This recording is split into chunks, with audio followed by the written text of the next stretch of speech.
They won't tell you this because if they did, you'd become too powerful. You'd stop waiting. You'd stop begging for permission. You'd stop playing by the rules designed to keep you average. Because the truth is, success is not about luck. It's not about talent. It's not about having the right connections or being born into the right family. Those are surface-level excuses that keep people locked in mediocrity. The real secret? Success is a war of identity. A daily battle between who you are and who you refuse to remain. Every morning you wake up with a choice to rise or to repeat, to step into power or shrink into comfort. And most people, without even knowing it, choose comfort. They choose delay. They choose the false security of someday. But success doesn't live in someday, it lives in now, in the uncomfortable, in the uncertain, in the territory most avoid because it's lined with fear, rejection, and sacrifice.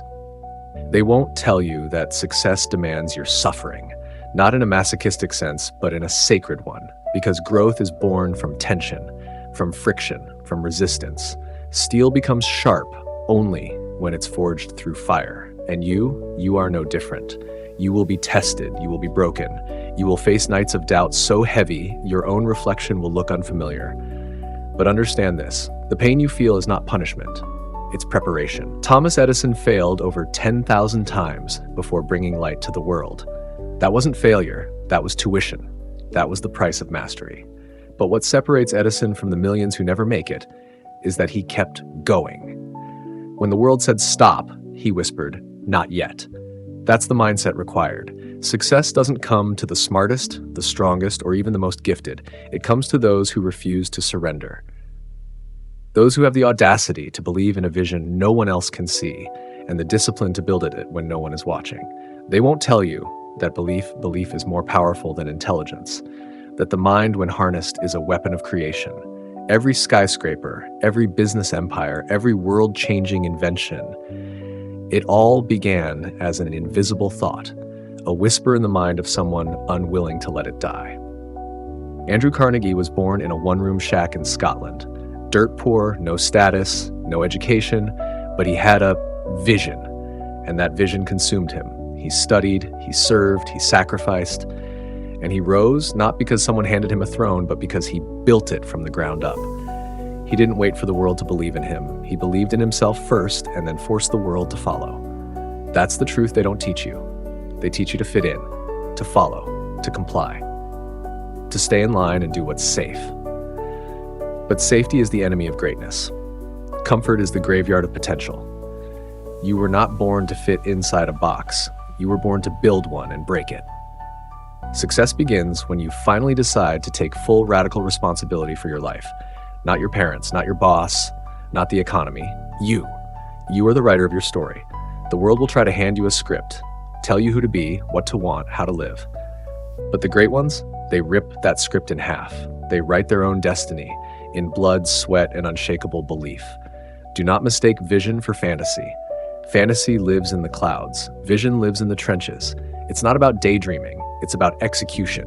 Ruthless, consistent, focused execution. Over and over and over until the world bends. They won't tell you how lonely it gets, how quiet the road becomes when you outgrow your circle. But success will cost you relationships. It will cost you sleep. It will cost you who you used to be. And you must be willing to pay that price. Because nothing is more expensive than regret. There will come a day when you stare in the mirror and realize your time is finite, that your dreams won't wait, that your potential has an expiration date. And on that day, you will ask yourself, did I fight for it? Did I show up? Did I become the person I was meant to be?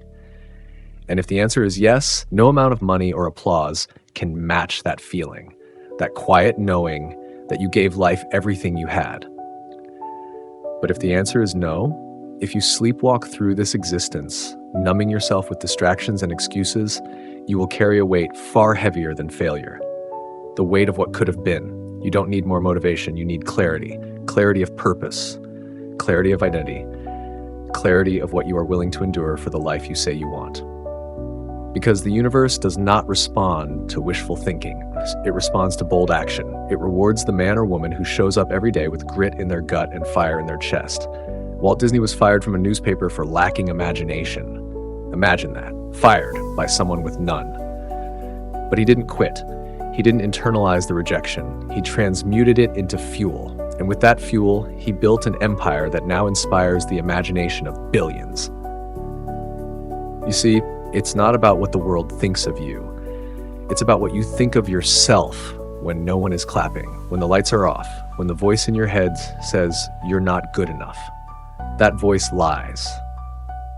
That voice is fear wearing the mask of logic, and fear, when obeyed, becomes a ceiling. But when challenged, it becomes a ladder. Let me know when you're ready for the next 1,200-word continuation, and I'll keep flowing seamlessly from where we left off.